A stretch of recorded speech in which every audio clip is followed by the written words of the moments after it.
l'anglais, à chaque fois, c'est un peu problématique.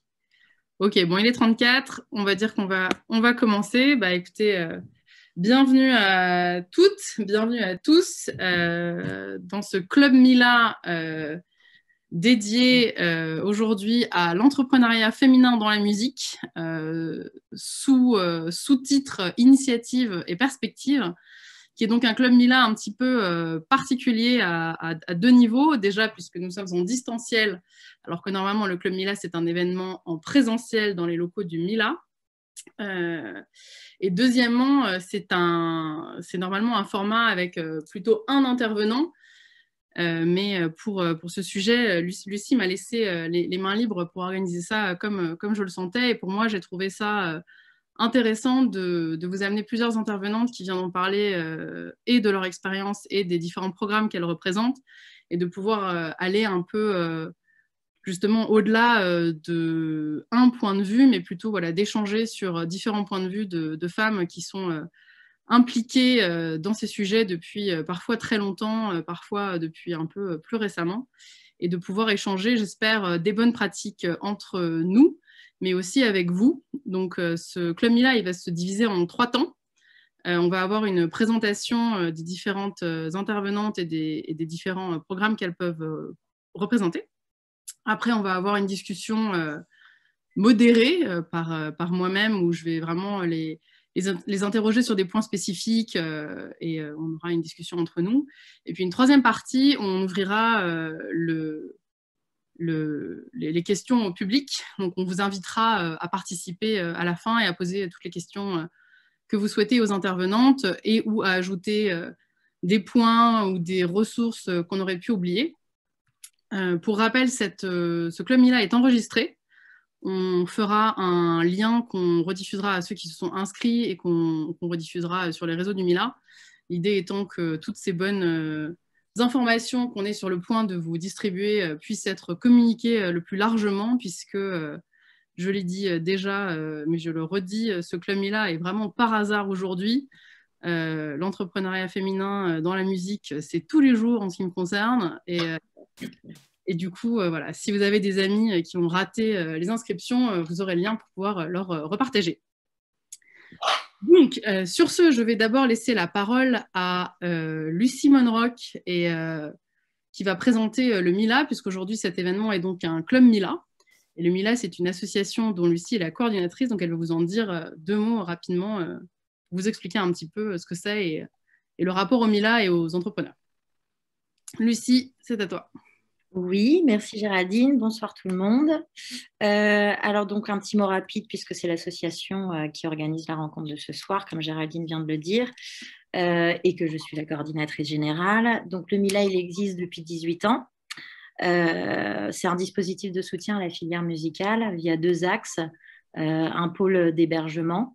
On propose des espaces de travail, enfin des bureaux privés et un espace de coworking dans le 18e à Paris, à des prix modérés. Et on propose aussi de l'accompagnement au développement professionnel. Nous, au total, dans l'association, on a une 60aine d'adhérents. À l'origine, c'était des labels indépendants. Ce sont aussi maintenant des producteurs, des éditeurs, des managers d'artistes.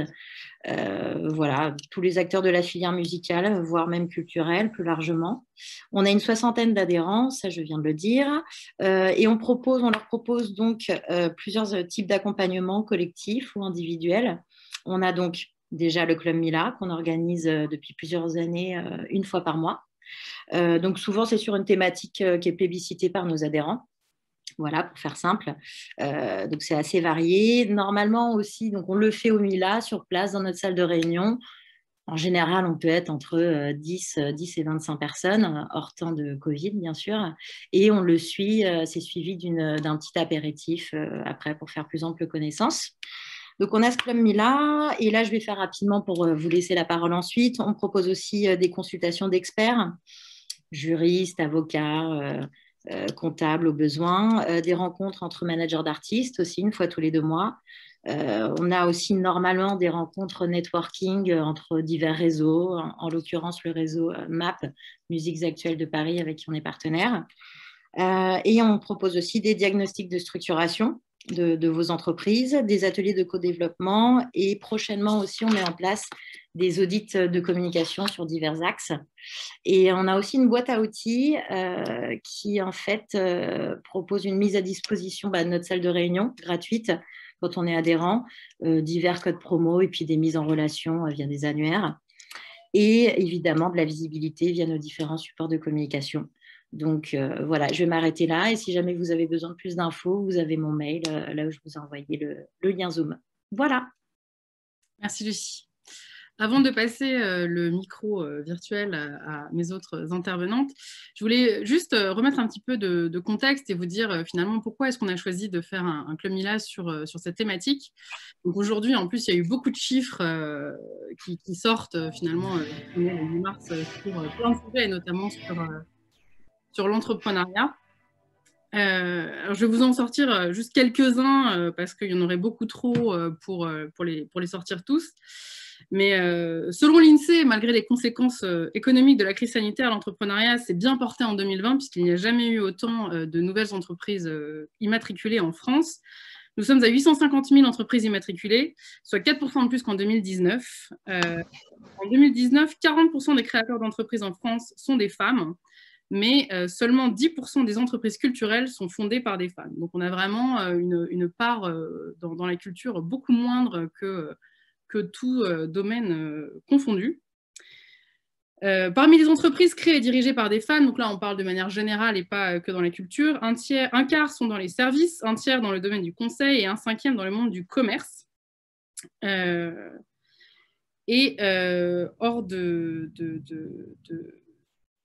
des fondatrices, il y a aussi finalement peu de place pour les femmes dirigeantes de manière générale et particulièrement dans la musique. Voilà un peu pour quelques petits chiffres aussi. Et un dernier chiffre qu'on m'a envoyé ce matin et que j'ai trouvé quand même intéressant, alors une fois, qui ne cible pas que la musique, mais de manière générale, et on pourra en reparler plus longtemps. Et tout ça, c'est quand même bien malheureux, puisque les entreprises dirigées par des femmes sont plus rentables, selon Europe 1 et La Tribune, entre autres, annoncé ce matin, de 32% quand même. Donc, on se prive tous de super opportunités économiques en ayant différents freins à l'entrepreneuriat féminin dans les industries culturelles. Donc, sans transition, je vais demander à mes intervenants de se présenter rapidement elles-mêmes, leur parcours et leur programme. Et donc, je vous propose de commencer par ordre alphabétique et de commencer par Séverine Berger, qui est fondatrice et présidente de son agence de communication Vivecom. Merci Géraldine pour cette présentation et ces chiffres. Donc bonsoir à toutes et tous. Je crois qu'il y a quelques hommes avec nous. Enfin, en tout cas, j'en ai vu 2, Jérôme et Jean-Michel. Alors rapidement, je vais essayer de faire rapide. Donc pour celles qui ne me connaissent pas, ceux qui ne me connaissent pas, je suis Séverine Berger. J'ai fondé l'agence de relations presse et de communication Vivecom en 2008. Ça fera bientôt 13 ans, 13 ans en juillet cette année. Donc je dirige l'agence depuis la création. On est donc spécialisé dans le domaine musical et plus précisément les musiques du monde et le jazz. On travaille uniquement avec des indés, que ce soit des artistes indépendants autoproduits ou des labels principalement, quelquefois des festivals, des éditeurs, des tourneurs. Voilà. Pour vous dire un petit peu, je pense que c'est important de le préciser, la forme juridique de l'entreprise, c'est depuis le début une entreprise individuelle. Depuis le début, et ça n'a pas évolué puisque c'est le format économique qui convient le mieux à notre activité de conseil en relations publiques. Voilà. Donc, ce qui explique aussi que c'est une structure qui ne bénéficie pas d'aide directe de l'État, c'est-à-dire que ce n'est pas une association qui vit grâce à des subventions, mais néanmoins, la plupart de nos clients obtiennent des subventions qui nous permettent d'être rémunérés aussi pour les services qu'on fournit. Voilà, pour vous expliquer un petit peu mon parcours et pourquoi j'ai décidé de créer Vivecom.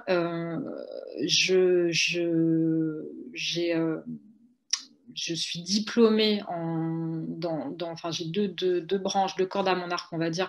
Je suis diplômée à la fois d'une maîtrise, à l'époque ça s'appelait maîtrise, donc ça correspond à un master 1 aujourd'hui de langue étrangère appliquée, en traduction spécialisée, et j'ai finalisé mes études par un DESS, donc l'équivalent d'un master 2 aujourd'hui, en relations interculturelles, échanges interculturels. C'est un titre un peu pompeux, mais en gros, c'était voilà, un DESS dans le domaine culturel, ouvert à toute discipline culturelle, on va dire, et qui permettait de rencontrer des étudiants qui venaient un peu d'origine différente, enfin un peu du monde entier, voilà, que j'ai effectué à la Sorbonne Paris 3.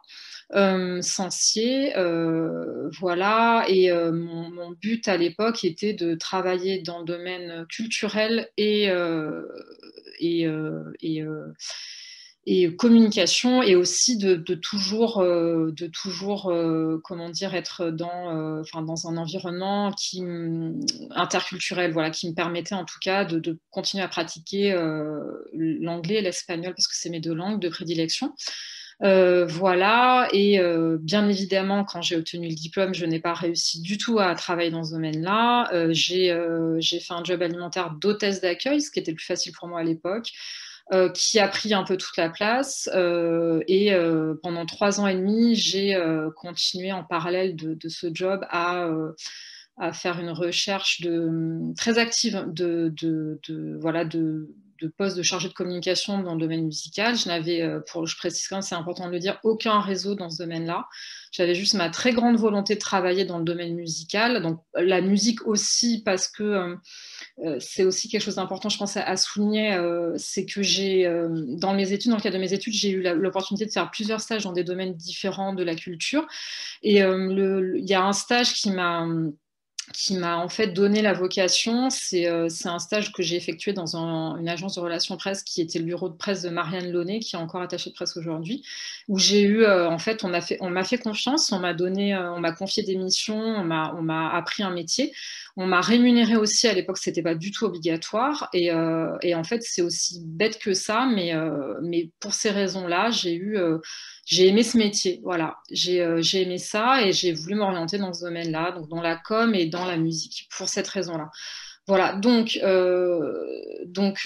voilà, donc je me retrouve à chercher tant bien que mal à travailler dans ce domaine-là, sans aucun réseau vraiment. Enfin, c'est-à-dire, mes parents n'ont jamais travaillé dans ce domaine, personne de ma famille, donc juste voilà ma passion et ma volonté.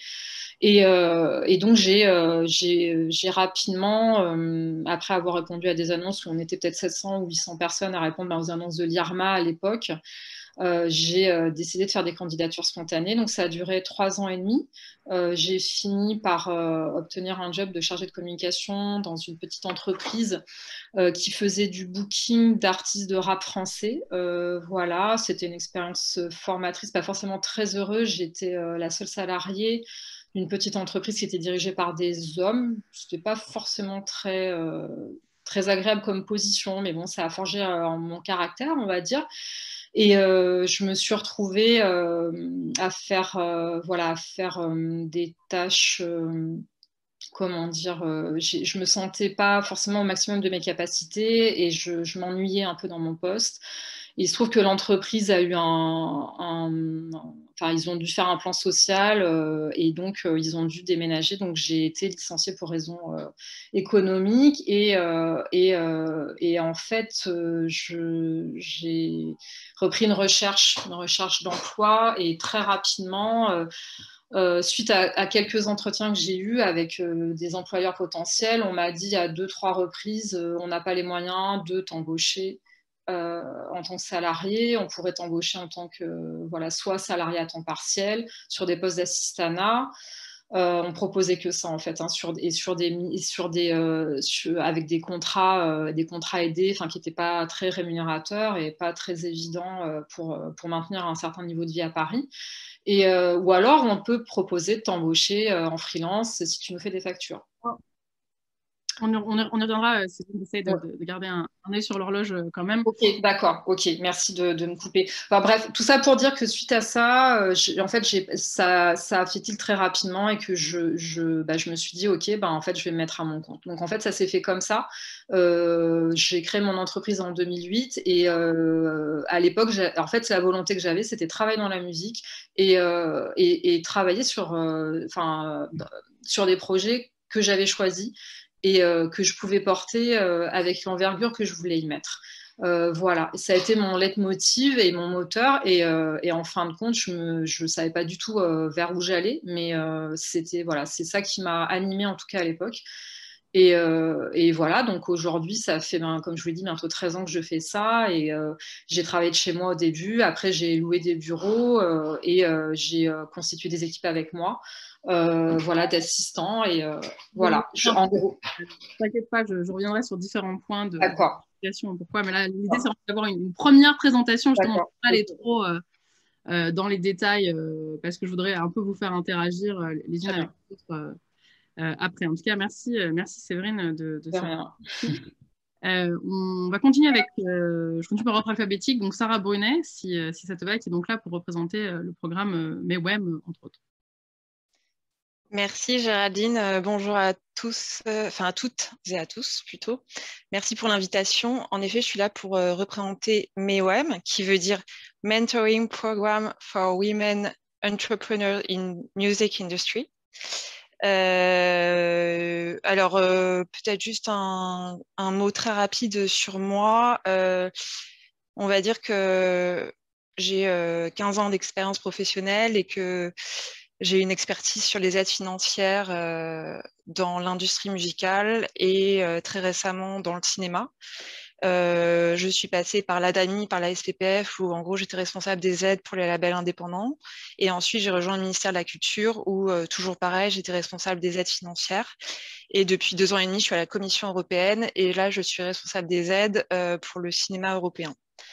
Voilà, s'agissant de MEWEM, dont je fais partie du comité de pilotage, c'est une histoire que j'ai suivie depuis le départ, puisque cette histoire a commencé quand j'étais donc responsable des aides au ministère de la Culture.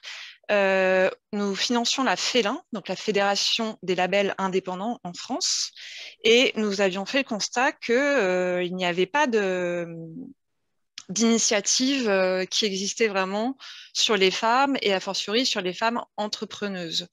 À l'époque, donc on était en décembre 2017 et alors il y avait Shisetsu qui existait mais qui était plus, en tout cas à l'époque, un réseau, qui n'avait pas encore monté son programme de mentorat et il y avait des tables rondes ou des choses comme ça, mais il n'y avait pas en tout cas de programme de mentorat. Et du coup, on a donné une subvention particulière pour que la FELIN réfléchisse à l'élaboration d'un programme qui soit pertinent. Et du coup, ils ont fait un benchmark. Ils ont été voir Little Big Women, qui est l'association pionnière en la matière en France et qui est pas du tout dans la musique, mais dans l'ESS, l'économie sociale et solidaire, et qui a monté un programme de mentorat, je ne sais plus, il y a 20 ans, je crois. Et ils ont été voir le VUT en Allemagne, qui avait monté son programme de mentorat pour les labels indépendants, pour les femmes entrepreneuses voilà, dans la musique, 3 ans avant. Et du coup, à partir de ce benchmark, ils ont peaufiné voilà, le programme. Et donc, ça a véritablement été lancé en 2018. Et là, aujourd'hui, on en est à la 3e édition. Et en gros, pour présenter très brièvement le programme, l'axe fort, c'est que ça s'adresse aux entrepreneuses de la musique. L'idée, c'est quand même l'ouverture et la diversité. C'est-à-dire qu'à chaque fois qu'on choisit des mentors et des mentorés, on a un focus particulier sur le fait que ça représente une diversité d'activités, donc toute la chaîne de valeur dans la musique, diversité d'origine géographique, pas que Paris, pas que les grandes villes, voilà, on essaie d'être assez large, diversité d'âge aussi, diversité de catalogue. Voilà, donc on a vraiment ça en tête. Et aussi l'idée vraiment dans les mentors que ce soit des femmes qui sont vraiment les mains dans le cambouis. C'est-à-dire que on va privilégier plutôt des femmes évidemment qui ont leur entreprise, et si elles n'ont pas leur entreprise, on va moins pêcher dans l'institutionnel. On n'a rien contre, mais on se dit que quand on est une jeune femme qui se lance, c'est toujours mieux d'avoir quelqu'un qui est encore à 100% voilà, dans le côté développement de projet. Et voilà, qu'est-ce que je peux dire d'autre? On est plutôt content de la tournure que ça prend parce que la première année, on a eu 45 candidatures, la deuxième 65 et cette année 150. Donc ça veut dire qu'il y a une demande et c'est une bonne nouvelle parce que ça veut dire que il y a de plus en plus de jeunes femmes qui se dirigent vers ce genre de développement professionnel. Et voilà. Alors du coup, nous, on était un peu désolés justement cette année parce qu'on a 13 mentors, donc 13 places, et on était un peu voilà, on avait peur du côté déceptif et là c'est la deuxième année qu'on fait un partenariat avec Creatis, toujours pour ancrer ce projet de mentorat sur l'entrepreneuriat. Et Creatis, c'est un incubateur d'entreprises culturelles et des médias, et eux développent aussi cette année leur propre programme de mentorat, et en plus qui est sur 2 axes, c'est-à-dire qu'il y a un premier axe qui est l'accompagnement des femmes qui veulent lancer leur entreprise, donc qui sont en amont, et le deuxième axe qui est sur les jeunes femmes qui ont déjà lancé leur entreprise, et c'est voilà, a posteriori. Donc, et d'ailleurs, j'en profite pour vous dire, si jamais il y en a qui sont intéressés, que l'appel à candidature est jusqu'au 11 mars. Donc, c'est cette semaine, évidemment. Mais bon, on ne sait jamais.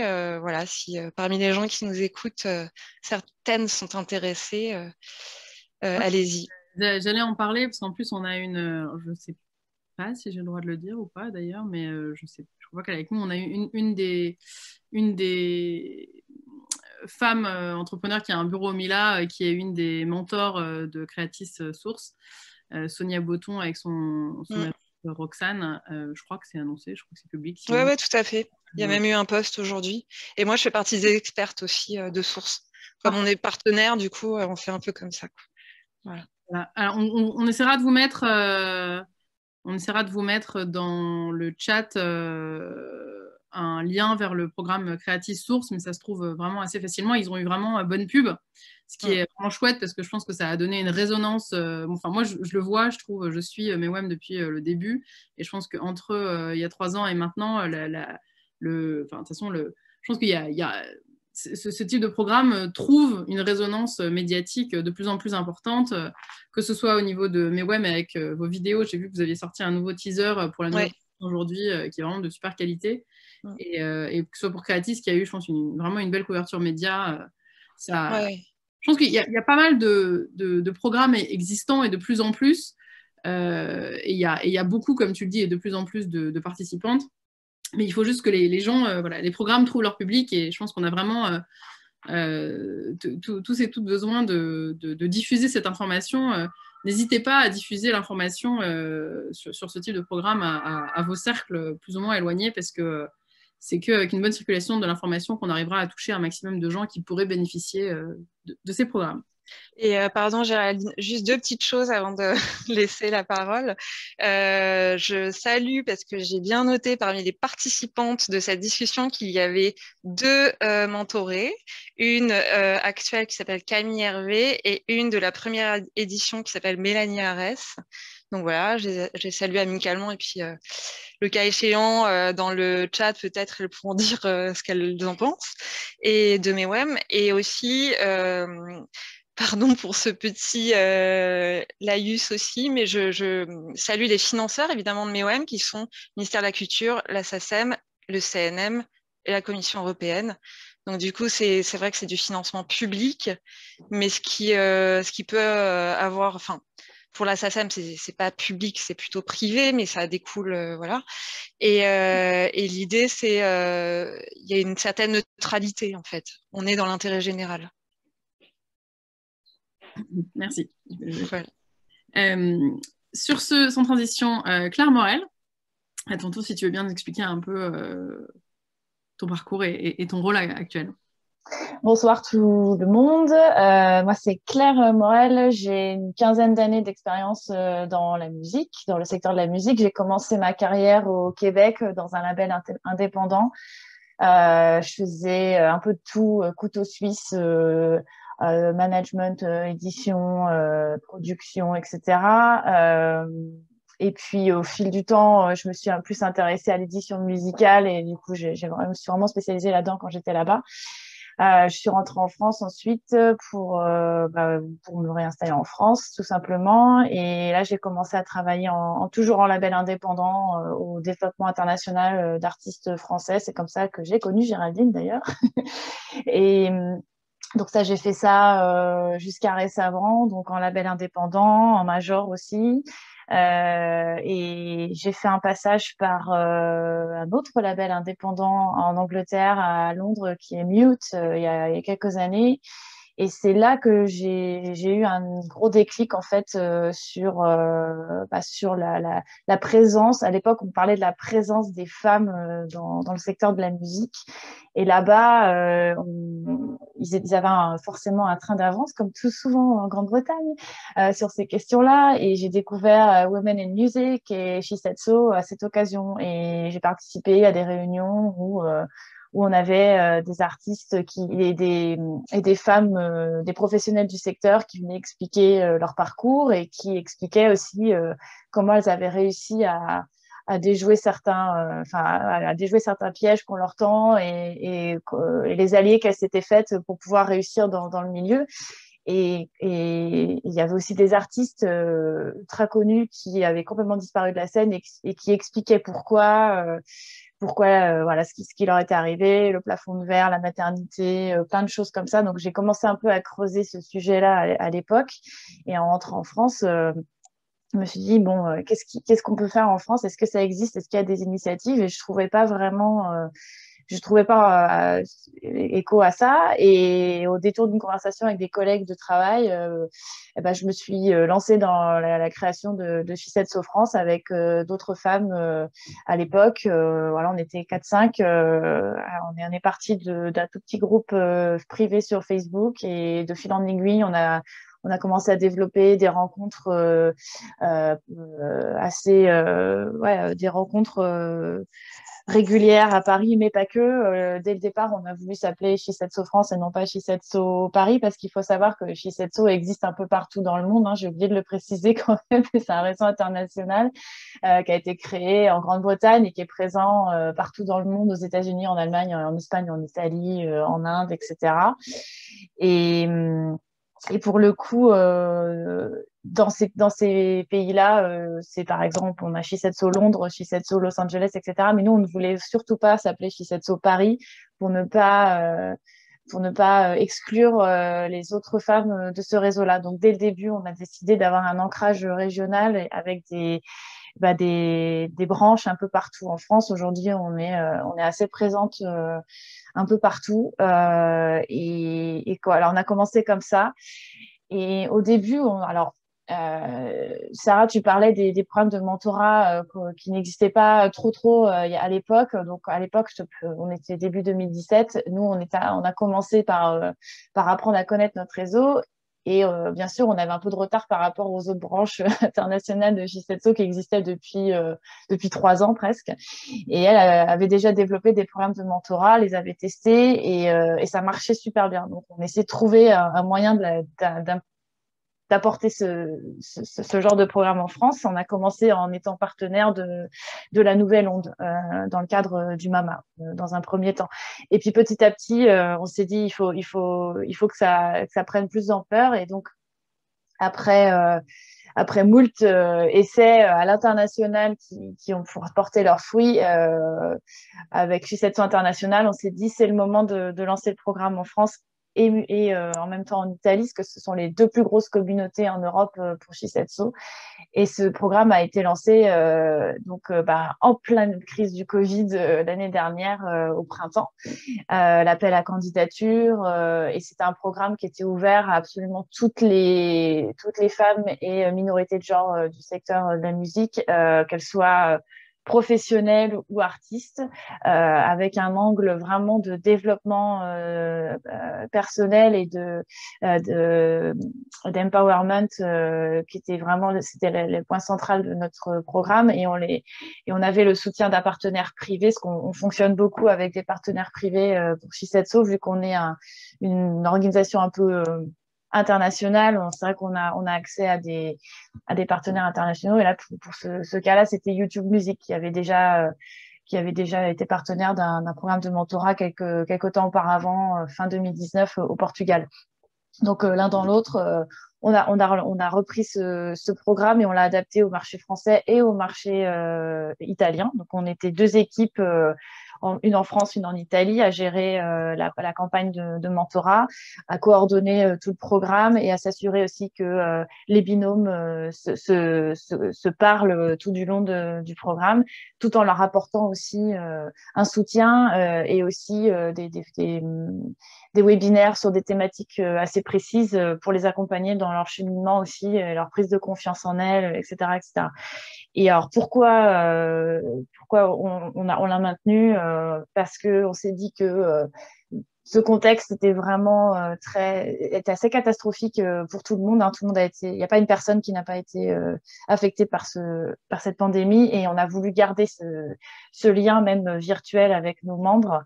On espère pouvoir faire quelque chose en présentiel cette année. Pour l'instant, bon, c'est pas gagné, mais on garde cet espoir de faire rencontrer notre promo 2020 prochainement.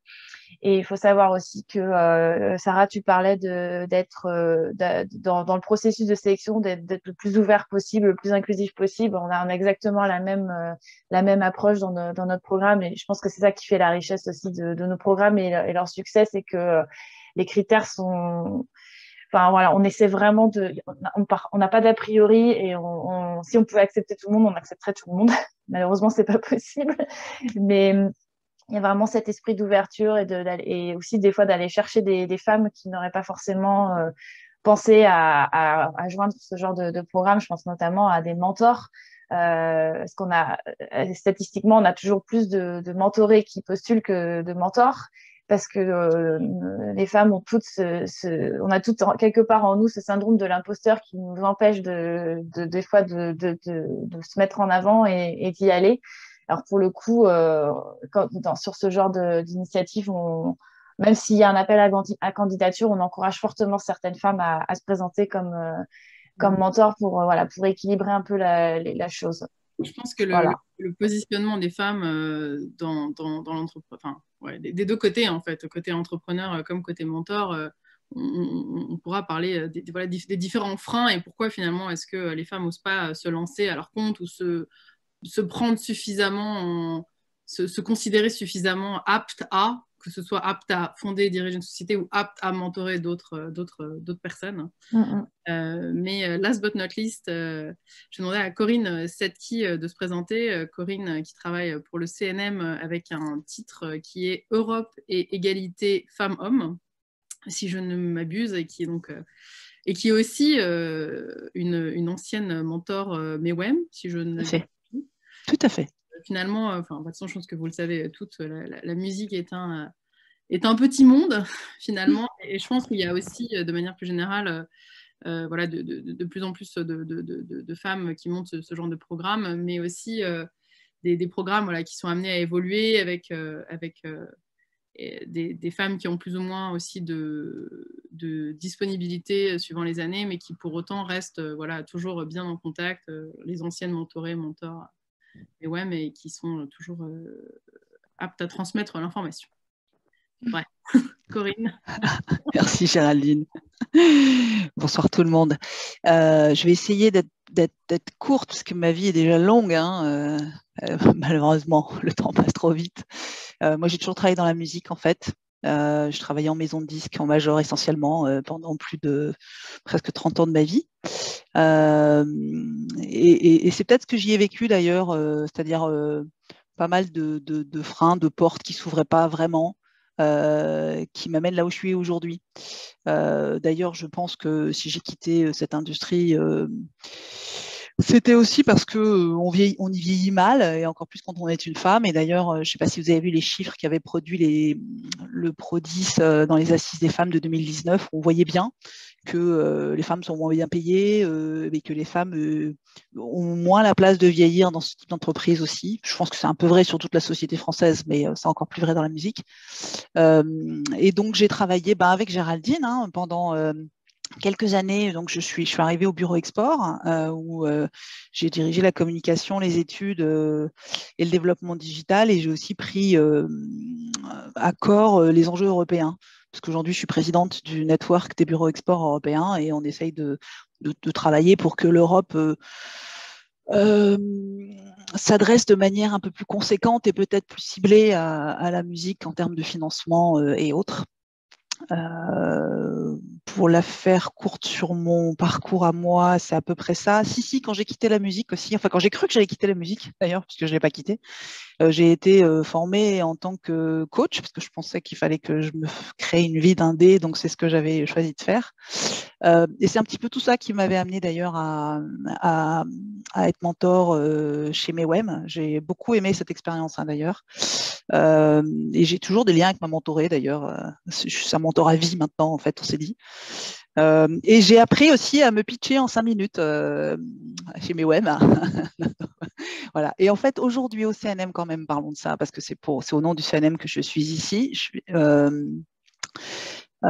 J'ai en fait toute cette expérience et toute cette envie quand le CNM allait être créé, que je savais que j'allais, avec le bureau export, on allait être intégré au CNM, j'ai réfléchi à ce que je pouvais y faire. Donc, dans la loi de création du CNM, le travail, la mission d'un égal accès des femmes au métier de la musique est inscrit dans la loi.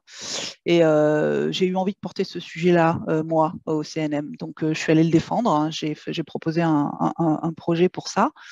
Et j'ai été entendue, parce que je pense que j'ai de la chance, et qu'on a de la chance d'avoir un président. Alors, on n'a pas une présidente. Je pense que ça avait fait pas mal de bruit à l'époque. Enfin, on a un président, mais en tout cas, je pense qu'il est vraiment profondément impliqué sur ces sujets. Et donc, au sein du CNM, et je vais vous mettre d'ailleurs dans le chat, on a lancé aujourd'hui, parce que le 8 mars, on est un établissement public, il faut qu'on suive, le 8 mars, c'est comme ça.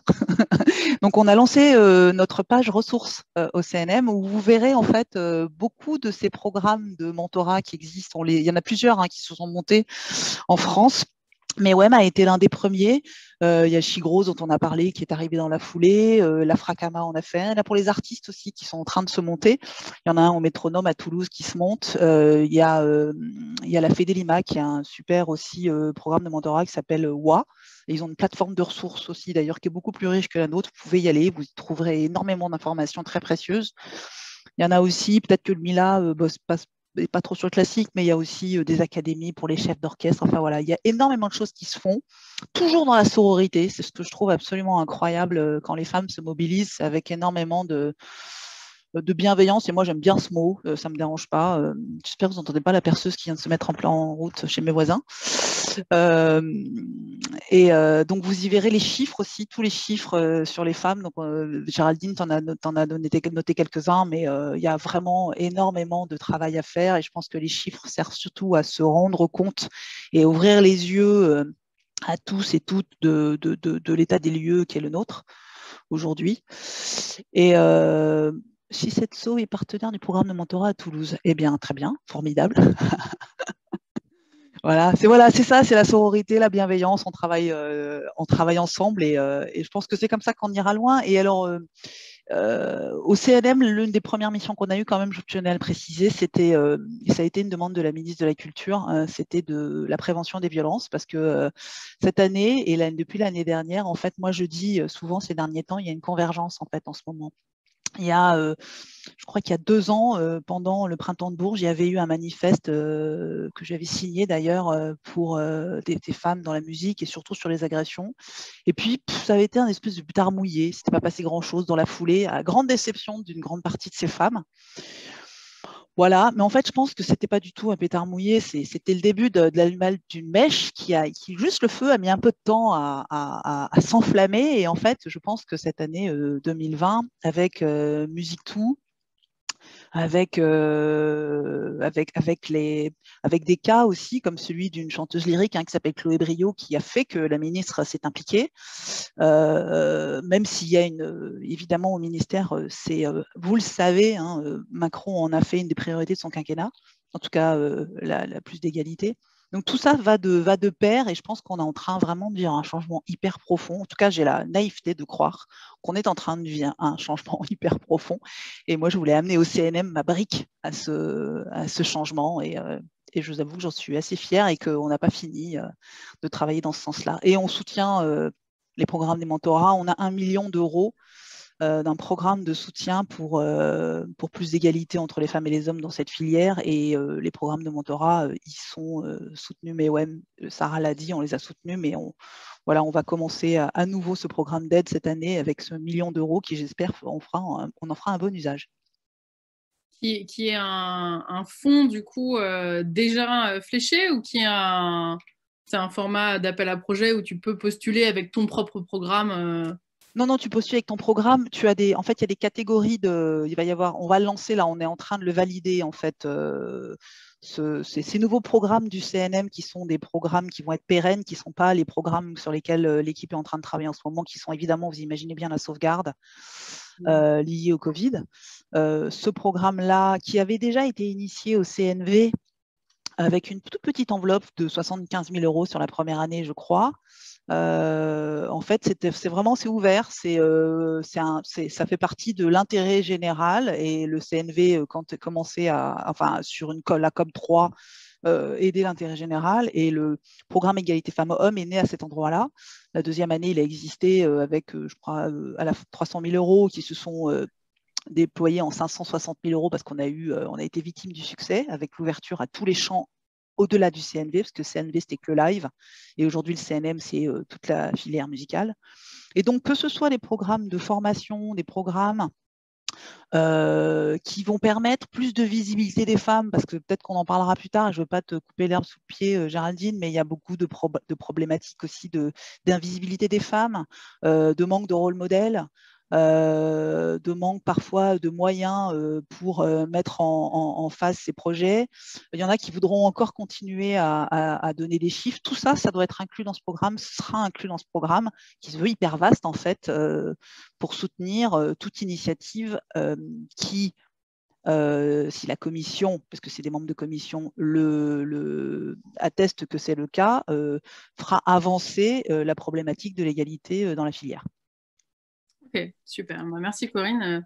Et la date du lancement estimée, c'est dès que le conseil d'administration a validé les programmes d'aide, on se met en ordre de marche. Donc j'espère que la première commission se tiendra début mai et qu'on lancera les appels et l'ouverture courant avril, quoi. Okay, de toute façon, j'imagine que si on s'inscrit à la newsletter du CNM, on aura les dates.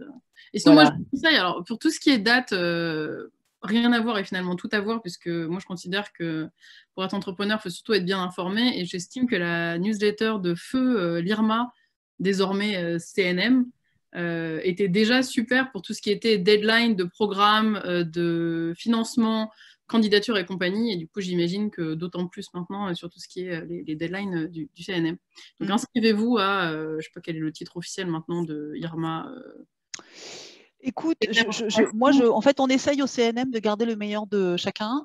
C'est sûr que la force de l'information de l'IRMA est réelle. Et je t'avoue que je ne sais pas comment tout ça se retricote, mais en tout cas, il y a une newsletter CNM, ça c'est sûr, et que les infos passeront par là si vous voulez les avoir. Inscrivez-vous sur le site du CNM. Ok, pour finir la présentation, alors moi je ne me suis pas présentée, je vais me présenter très rapidement. Moi je m'appelle Géraldine Zanaska et je suis fondatrice et directrice de ma société qui s'appelle Compass Music depuis juillet 2019. Donc une jeune entrepreneur au sens de l'ancienneté de la boîte, une demi-jeune puisque je vais sur mes 33 ans, donc je ne sais pas trop où on se situe à cet âge-là. Et c'est un truc d'ailleurs sur lequel je voulais revenir parce que tout à l'heure quand on disait voilà, jeune entrepreneur finalement, il n'y a pas d'âge pour créer une boîte et justement, ce qui m'amène un peu à tout ça, moi, j'ai travaillé beaucoup en Angleterre dans ma vie, pas mal j'ai toujours travaillé dans l'industrie musicale, c'était ma passion, j'en avais deux quand j'étais ado, c'était vivre en Angleterre, travailler dans la musique, donc j'ai tracé vers là. Et j'ai réussi à faire ça, et ce qui était chouette, et j'ai travaillé pas mal dans le live surtout, à mes débuts en Angleterre, et à faire plein de trucs, tout ce qu'on voulait bien me faire pour construire mon réseau, construire mes compétences, comprendre comment ça fonctionnait, qui était qui. Et j'ai fait ça quelques années, et je connais voilà, Corinne, Claire et pas mal de gens, surtout grâce à un poste que j'ai tenu très longtemps, qui était mon poste le plus long, qui était un poste de chef de projet live et partenariat au Bureau Export de la musique française à Londres, où j'ai eu l'occasion du coup de rencontrer des tas d'entrepreneurs, puisque ma mission première, c'était vraiment de conseiller les entreprises françaises dans leur développement à l'export, et notamment au Royaume-Uni. Donc j'ai rencontré beaucoup de structures françaises, finalement très peu de structures françaises dirigées par des femmes. J'étais basée en Angleterre, je voyais quelques entreprises fondées par des femmes, comme disait Claire, ils sont un peu en avance, mais finalement pas beaucoup plus non plus. Et depuis très longtemps, je voulais créer ma boîte sans jamais me penser prête, capable, à la hauteur, tout ce que vous voulez. Je suis passée par tous les stades. J'ai quand même fini par me lancer, crise de la trentaine. Je me suis dit, allez, c'est maintenant que je peux sauter le pas. Et donc, j'ai fondé ma boîte il y a 1 an et demi, 8 mois avant le début de la pandémie. Donc, super timing, boîte internationale et musique. J'ai vraiment cumulé les bons choix. Et en fait, je me suis rendu compte que c'était hyper solitaire l'entrepreneuriat, beaucoup plus que je me l'étais imaginé. Et je me suis dit, non seulement en fait, j'ai vu très peu de femmes entrepreneurs dans mon domaine dans lequel je navigue quand même depuis une bonne dizaine d'années. Pourquoi où sont-elles? Pourquoi n'y en a-t-il pas plus? Et celles qui sont là, comment se retrouvent-elles? Quels sont leurs réseaux? C'était vraiment ça, donc je me suis inscrite à tout ce que j'ai pu. Alors moi, j'ai tapé à toutes les portes pour essayer de continuer à étendre mon réseau, parce que je trouve qu'en tant qu'entrepreneur, de toute façon, homme ou femme, c'est particulièrement important dans notre industrie, d'autant plus. Et j'avais organisé, il y en a peut-être certaines d'entre vous ce soir qui sont là, le Mila, il y a fin 2019, avant la pandémie, un peu voilà, marre d'être toute seule dans mes réflexions sur comment répondre à plein de questions que je me posais en tant qu'entrepreneur. Voilà, est-ce qu'on peut en discuter? J'avais fait une petite rencontre vraiment très informelle. Et pour moi, ce Club Mila, c'est un peu la suite de ça. C'est finalement comment donner l'information à celles qui en ont besoin. Comment permettre aussi finalement à des indépendants, des entrepreneurs de se retrouver, parce que je pense qu'il y a beaucoup à apprendre de programmes comme certains qui vous ont été présentés, mais il y a aussi finalement, je pense qu'on a beaucoup à apprendre les unes des autres en tant qu'entrepreneurs, entre des chevronnés et des moins chevronnés, des jeunes, des moins jeunes, des parisiennes, des pas parisiennes. Enfin, je pense qu'il y a beaucoup d'échanges d'informations, et que c'est très important pour faire progresser la part de l'entrepreneuriat. Je pense qu'il y a besoin de choses très formelles et cadrées qui peuvent vraiment donner un sentiment de légitimité à des personnes comme des programmes de mentorat. Mais aussi, et je pense qu'il ne faut pas hésiter, c'est un peu un des conseils que je voulais donner ce soir, à aller vers d'autres personnes, chercher les autres entrepreneuses de la musique, contactez-les, je vous assure que franchement, elles sont sûrement ravies d'entendre parler de vous. Et j'ai jamais rencontré personne, moi je vais assez naturellement vers les gens, et personne ne m'a jamais fait à la porte quand j'avais des questions, donc n'hésitez pas. Et la question, finalement, on s'est toutes présentées, mais moi je voulais vous demander aussi à vous de vous présenter. Alors on va pas faire un tour de tout le monde parce que vous êtes trop. Par contre, ce que je vais vous proposer, je vais vous poser quelques questions au fur et à mesure, et je vous proposer de répondre par écrit dans le chat. Comme ça, les unes les autres, vous allez pouvoir aussi un peu voir finalement qui vous êtes, si vous ne vous connaissez pas. Moi, je ne vous connais pas tous, ni tous, toutes ni tous. Donc, question, je vous retourne la question finalement, qui êtes-vous? Est-ce que vous êtes déjà entrepreneur? Est-ce que vous êtes aspirante entrepreneur? Si vous avez déjà une boîte, quel est son nom et quel est son statut finalement aussi? Séverine a mentionné tout à l'heure le fait que sa boîte était une entreprise individuelle. Êtes-vous en association? Êtes-vous en société, en SAS, en SARL, en I, qu'on puisse avoir un peu une petite idée aussi de qui est dans la salle. Donc, à vos claviers, je vous laisse nous dire un peu, comme ça on aura un peu une idée, on pourra cibler aussi peut-être quelques questions, puisque moi j'ai quelques questions en stock, mais je voudrais aussi qu'on réponde à vos interrogations. Le sujet vous intéresse puisque vous vous êtes inscrite et inscrit. Donc n'hésitez pas à ajouter aussi également si vous avez une question spécifique, et on en reviendra un petit peu à la fin. Et ne soyez pas timide.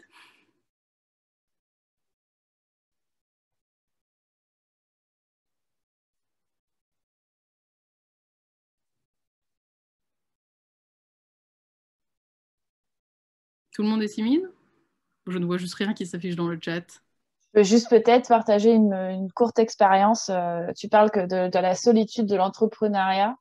C'est vrai que on ne sait pas choisir quel statut d'entreprise, par méconnaissance sans doute, et aussi parce qu'on n'a peut-être pas cette formation ou cette connaissance justement de l'entrepreneuriat quand on veut se lancer. Et il existe des ressources, mais c'est les trouver qui des fois n'est pas super évident. Et je pense que des initiatives comme la tienne permettent justement d'échanger sur voilà, quel statut pour quelle activité. Après, tout simplement, appeler un ou une comptable, ça peut permettre aussi d'avoir quelques pistes aussi de réflexion pour trouver la bonne solution en fait pour créer sa boîte.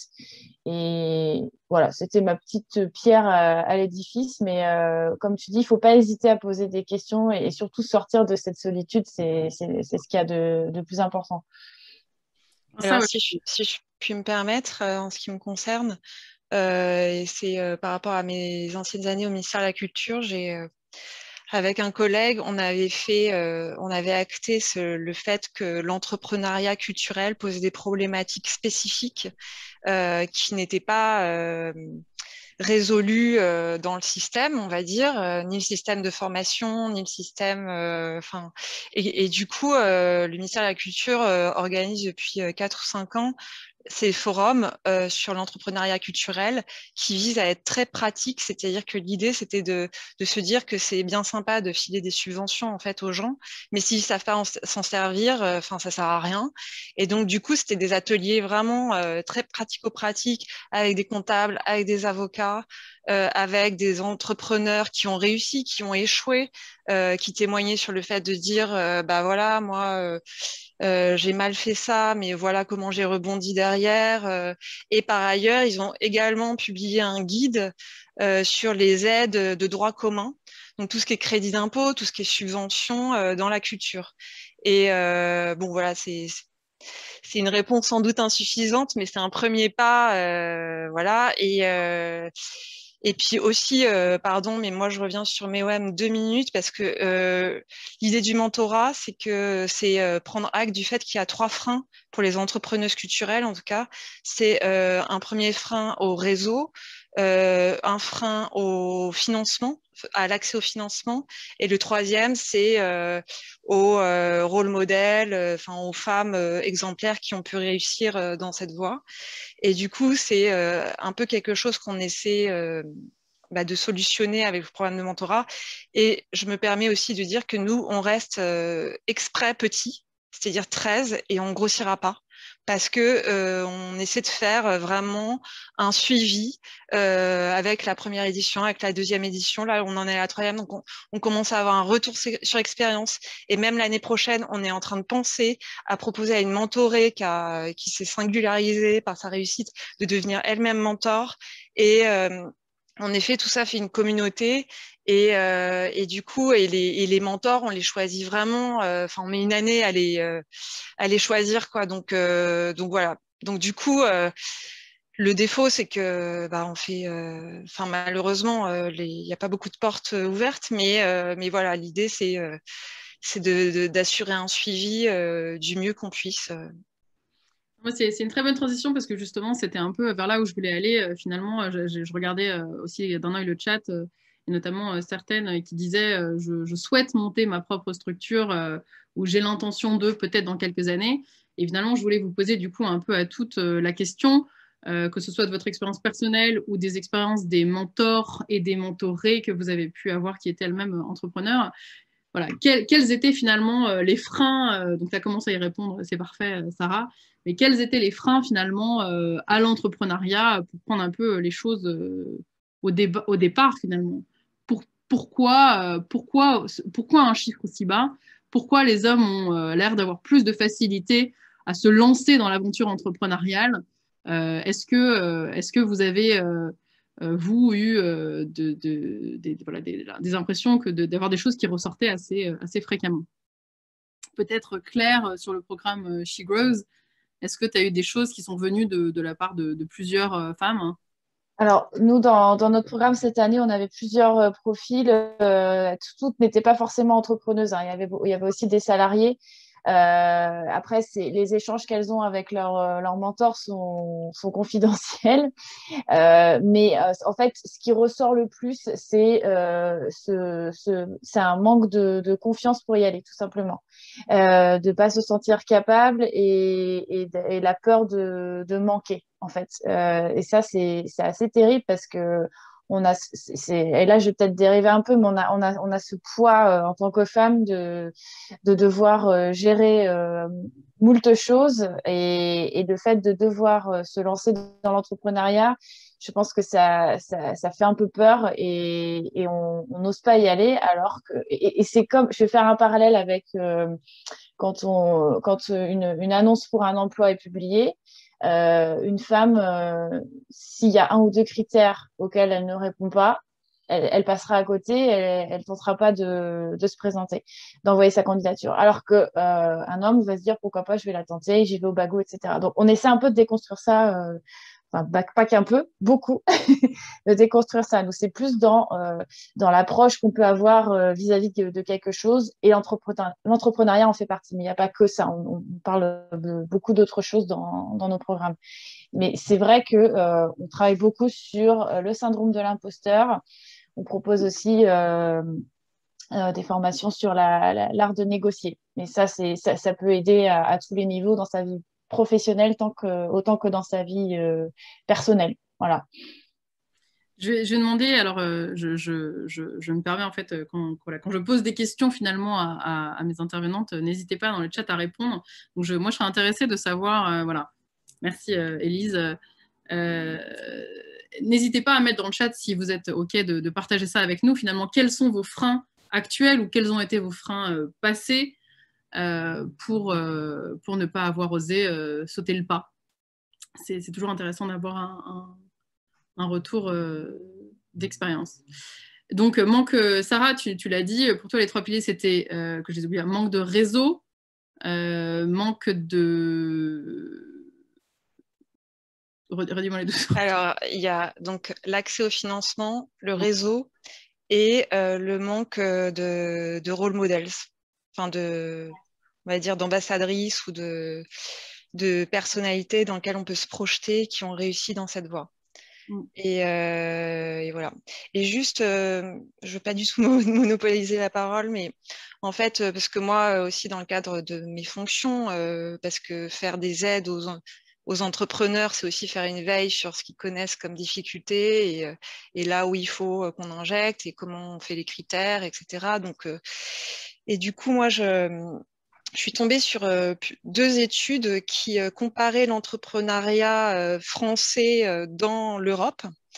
Et c'était intéressant parce que, en fait, ils disaient que l'écart se creuse entre la France et l'UE et que en France, l'entrepreneuriat féminin représente entre 25 et 30%, alors qu'à l'échelle européenne, c'est 28 à 32%.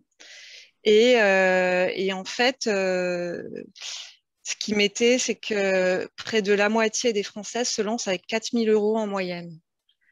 Ce qui est le chiffre le plus bas. Mais en fait, voilà, je pourrais partager cette étude dans le chat, mais il y a une spécificité française. Et là, on parle en général des entrepreneuses et pas que dans la musique. Donc, voilà. Je pense que la France n'est pas forcément la plus avancée sur tout ce qui est simplification des formalités d'entreprise, mais je pense qu'on a quand même fait un bon bond dans le futur récemment et Macron, il n'a peut-être pas vraiment fait, à mon sens, de l'égalité homme-femme le cheval de bataille de son quinquennat, mais en tout cas, Monsieur Startup Nation a essayé de simplifier les formalités et je lui laisserai un peu au moins ça, qui fait que je trouve que ça s'est quand même amélioré ces dernières années. En tout cas, si une des peurs qui vous retient, c'est effectivement des questions de financement au démarrage. En tout cas, sachez que ça ne fait plus si peur que ça que de créer une entreprise en France.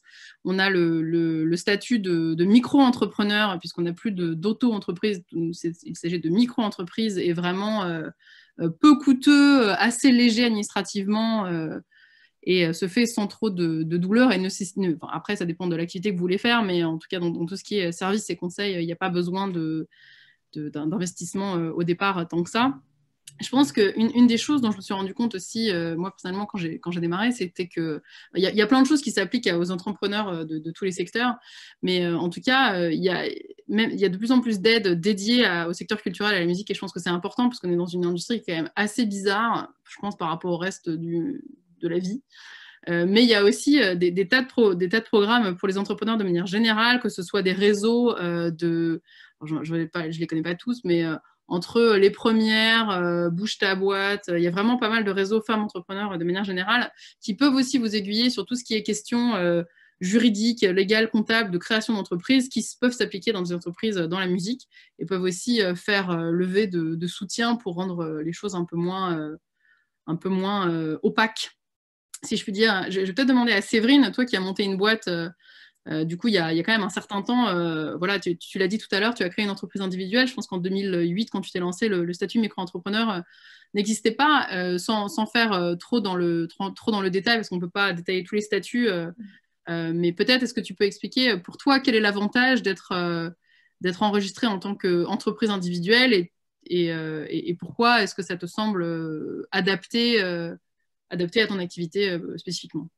Ouais. Alors oui, effectivement, la micro-entreprise n'existait pas. En fait, moi, j'ai créé ça en juillet 2008 et en janvier 2009, ils ont créé auto-entreprise. Je me suis posé la question si ça valait le coup ou pas, mais en fait, j'ai été conseillée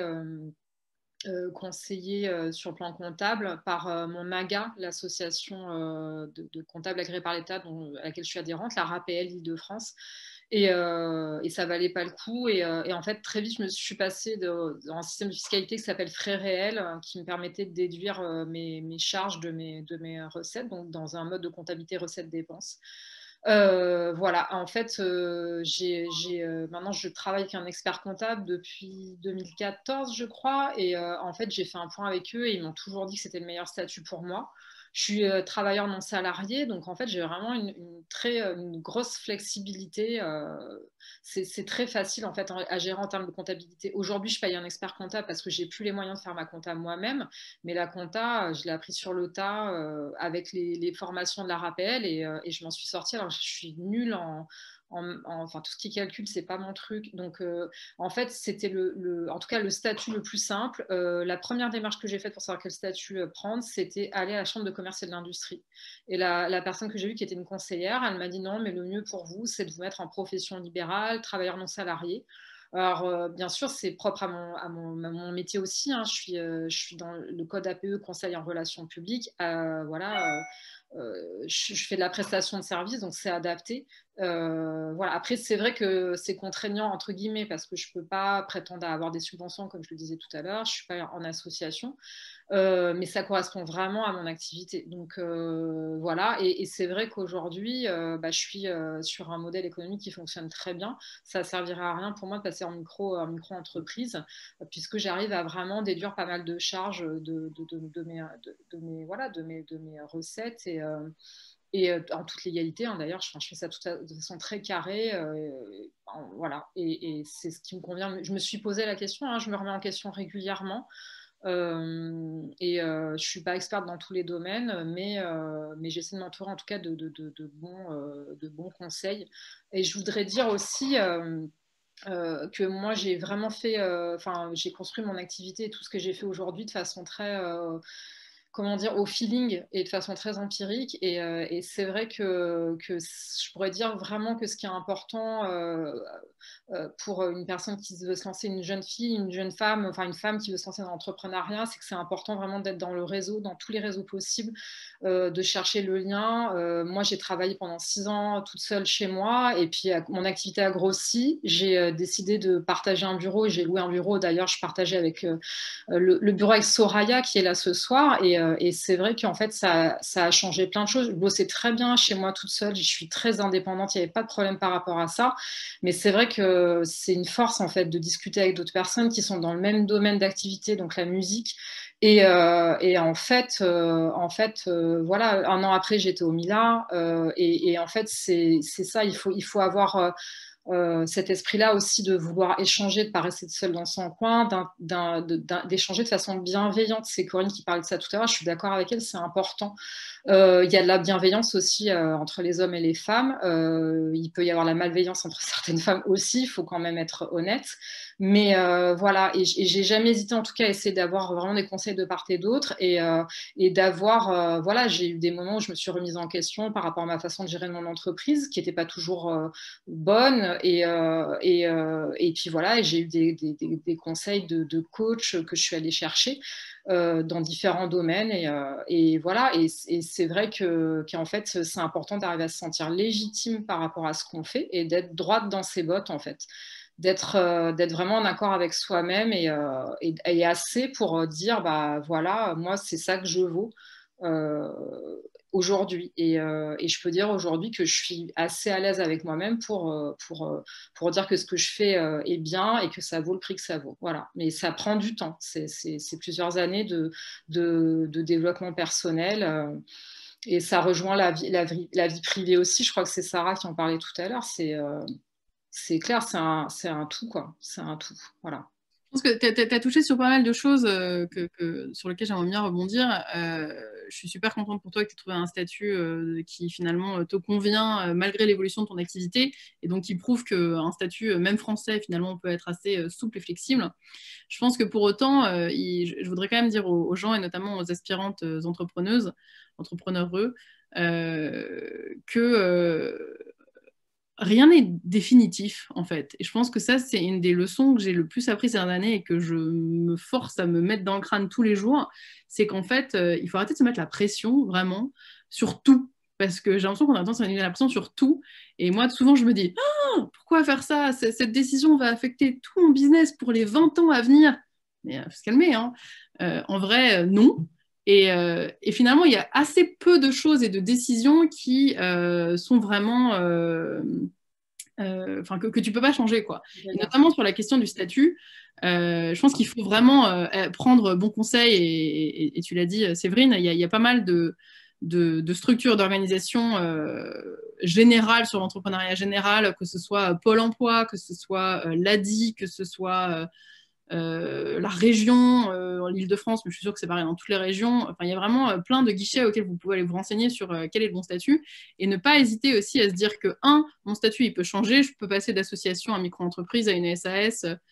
Bon, fermer une SAS, ça coûte un peu de sous, mais c'est quand même possible avec un bon conseil de trouver le statut qui est plus adapté à votre situation personnelle, professionnelle, d'avant, si vous avez été salarié avant ou pas.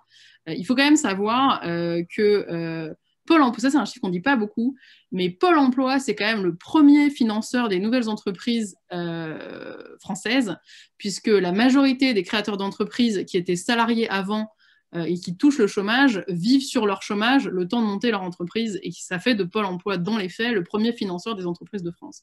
Ça a été mon cas. Notamment via les allocations.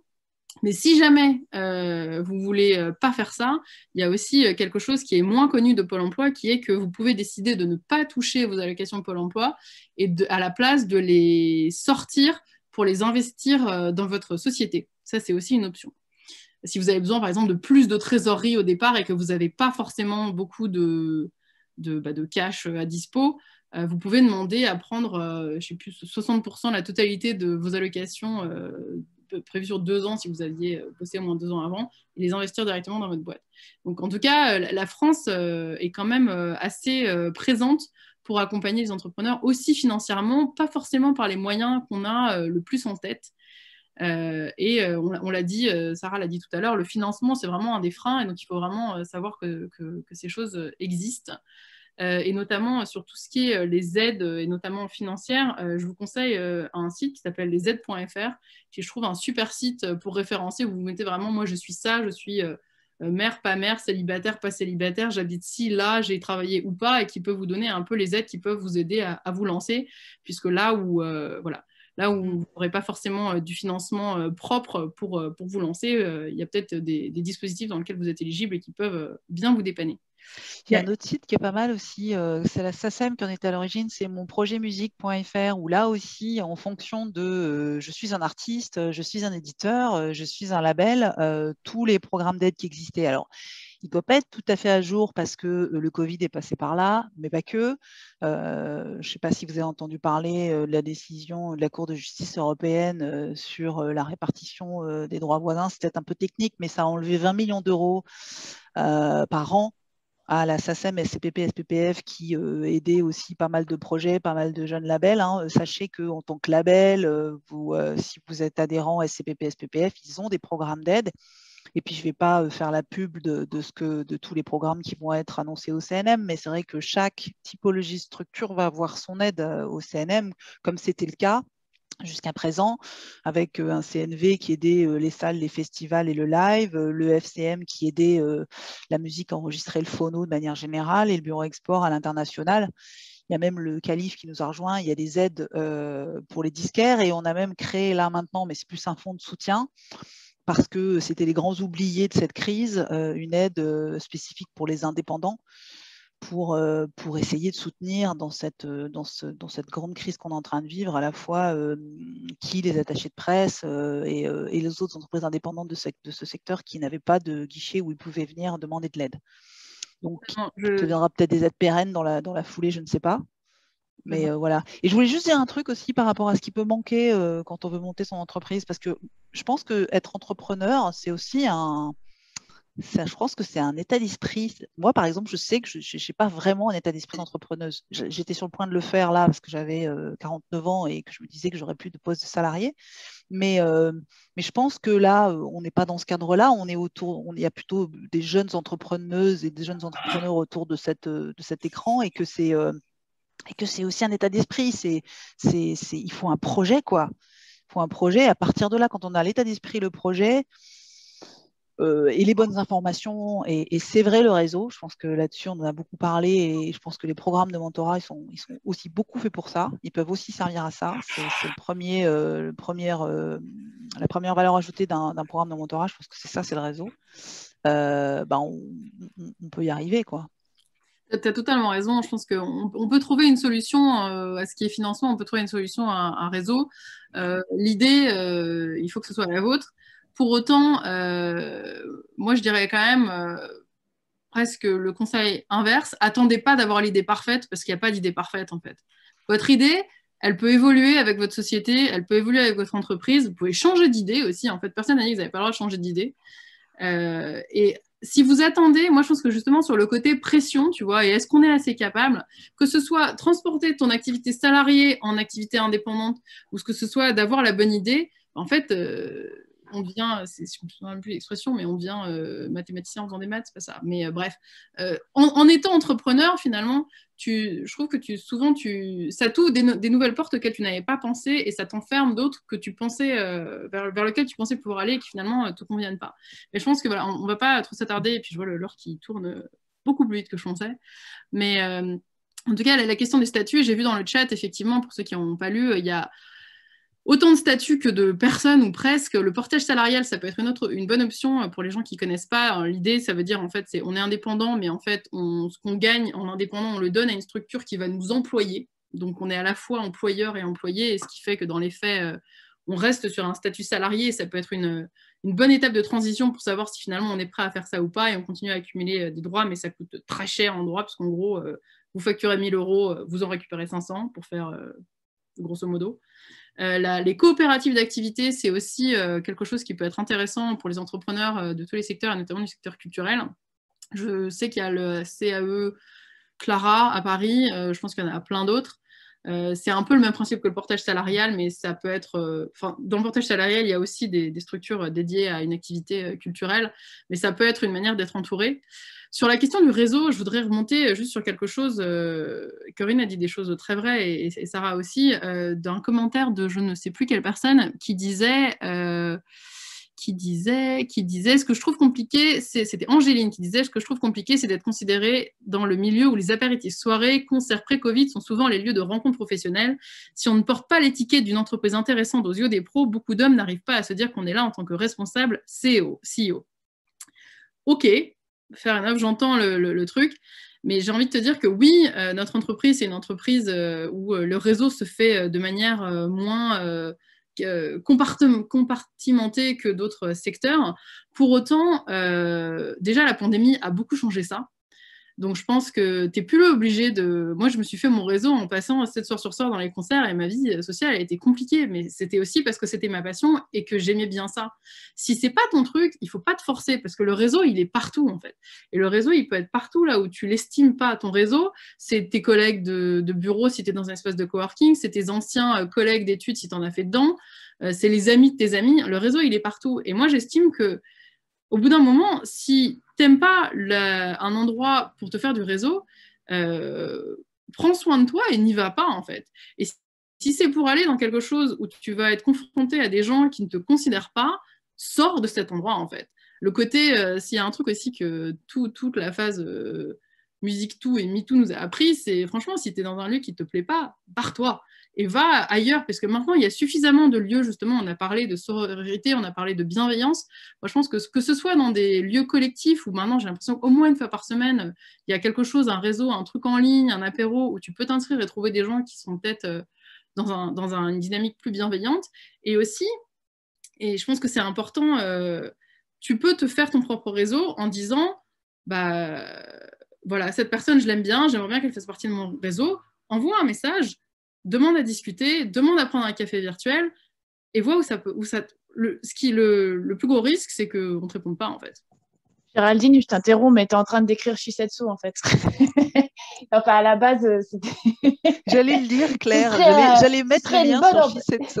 J'allais mettre le lien sur Shisetsu, parce que c'est exactement ça, Shisetsu.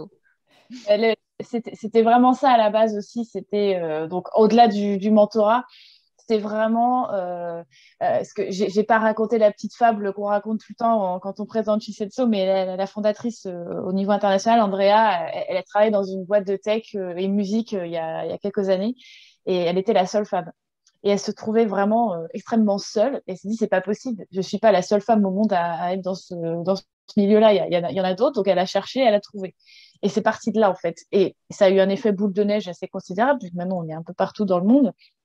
Mais à chaque fois qu'on fait des rencontres, donc Corinne, t'en as fait une, et il y en a plein d'autres personnes aussi parmi vous, il y a toujours ce truc de on commence là, puis on termine la conversation à un autre endroit, et les membres échangent entre elles, échangent des cartes, s'échangent leur numéro de téléphone, leurs coordonnées, tout ça, et c'est ça qui est génial, c'est que après on peut pas quantifier et on peut pas savoir combien de vies ont changé grâce à ce réseau.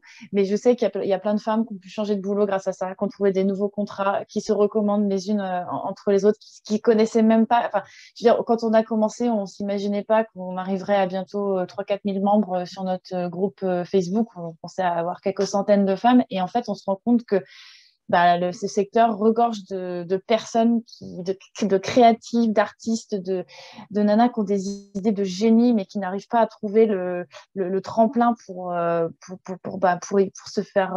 rendre plus visible. Et c'est ça aussi l'intérêt d'un réseau comme ça, c'est de se connaître et de se montrer et de ne pas avoir peur de le faire. Quand une personne arrive dans le réseau, on demande toujours une petite présentation. Si tu poses une question sur le réseau Shisetsu, tu poses pas juste une question, on n'est pas Google, tu vois. Donc, tu te présentes, tu dis pourquoi tu es là et de ce dont tu as besoin, et les membres te répondent avec grand plaisir. Et à chaque fois, c'est une avalanche de commentaires et de bienveillance qui s'abat sur la personne qui écrit. Et ça, c'est ça qui est top, c'est que tu arrives à trouver l'information que tu cherches souvent, et ça n'a pas de prix, quoi. Ça permet vraiment c'est une mine. On se rend compte que nos membres sont une mine d'informations et qu'on l'exploite peut-être pas assez. Je pense qu'il c'est ce que tu dis est très vrai, et sur l'idée des réseaux, mais aussi des répertoires. Finalement, il y a aussi plusieurs répertoires qui existent maintenant au niveau national et au niveau européen.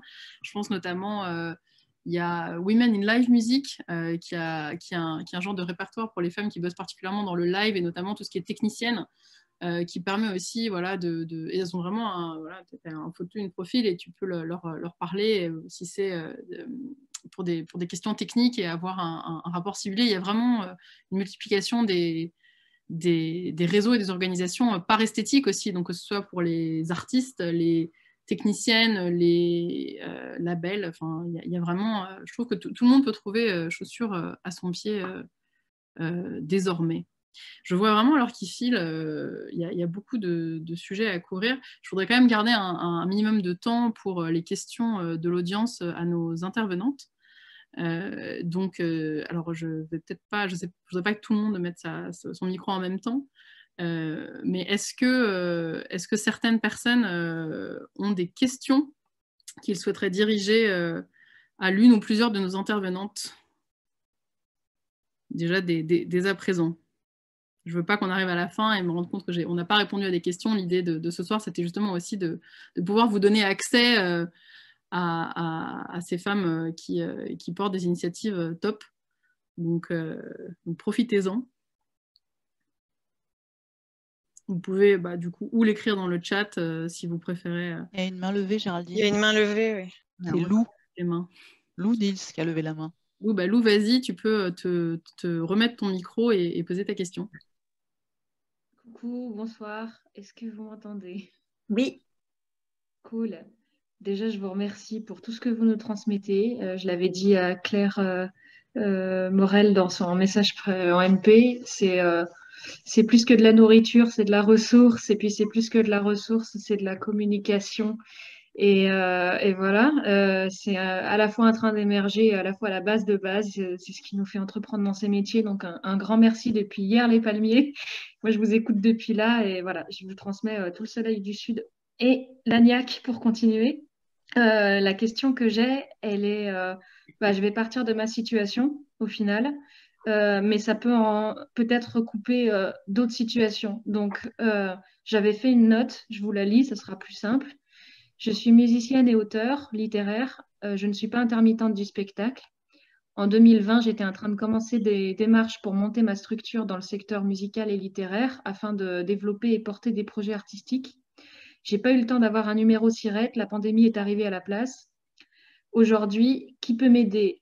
1. À défendre mes droits et aide en tant qu'auteur, compositeur, interprète et auteur littéraire dans cette situation de Covid. Je sais qu'il y a des fonds d'aide, etc. Mais ma situation est un peu à part. Et 2, qui peut m'aider à continuer de m'accompagner pour monter ma structure adéquate à ceux et qui je produis. Et la question à côté, c'est est-ce qu'il y a d'autres personnes de ce type dans mon cas, à savoir non intermittentes, sans numéro de siret, et pourtant musiciens ou techniciens, musiciennes ou techniciennes du secteur indépendant? Parce qu'il semblerait qu'il y ait un méga angle mort. Merci. Bonne question. Personnellement, je suis pas sûre d'avoir la réponse parce que tout ce qui est le statut des auteurs, compositeurs, interprètes, entrepreneurs indépendants n'est pas celle que je maîtrise le mieux. Mais pardon d'intervenir là, mais à mon avis, c'est la SACEM qu'il faut interpeller. C'est la maison des auteurs dans la musique. Ouais, c'est ce que j'allais dire, Sarah. Après, il y a peut-être un minimum d'existence, c'est-à-dire de droits déjà générés avant qu'il y ait des aides spécifiques. Non, parce que la SACEM, elle a des guichets de base pour tout le monde, quoi. N'importe qui est auteur, il vient, il prend un rendez-vous et normalement, ils ont ça. Hein. Et d'ailleurs, ça m'amène à une question, Corinne, parce que c'était aussi le rôle de l'IRMA, un peu de faire des rendez-vous particuliers justement pour tout ce qui était structuration, etc. et même formation. Est-ce que l'observatoire du CNM va prendre ce relais-là? Est-ce qu'il va y avoir une partie structuration avec des gens qui accueillent les professionnels du secteur et en tout cas les nouveaux entrants ou presque et qui les conseillent un peu? Alors écoute, tu sais quoi, l'un des hommes dans cette audience, ouais, et le responsable de la formation ex-IRMA, aujourd'hui CNM, donc on va pouvoir lui donner la parole, sachant que moi, tout ce que je voulais dire, il le dira sûrement, c'est que la partie formation de l'IRMA est évidemment reprise au sein du CNM, hein, elle continue, mais c'est de la formation certifiante, etc. Et ce qui est conseil, je ne sais pas, Jérôme, tu es toujours là ou pas? Oui, je suis là, oui. Cool. Je ne sais pas si dans la stratégie conseil et aide à la structuration, ce qui est prévu, et si tu as plus d'infos que moi, parce que moi, je ne l'ai pas, cette info, jusqu'à cet endroit-là.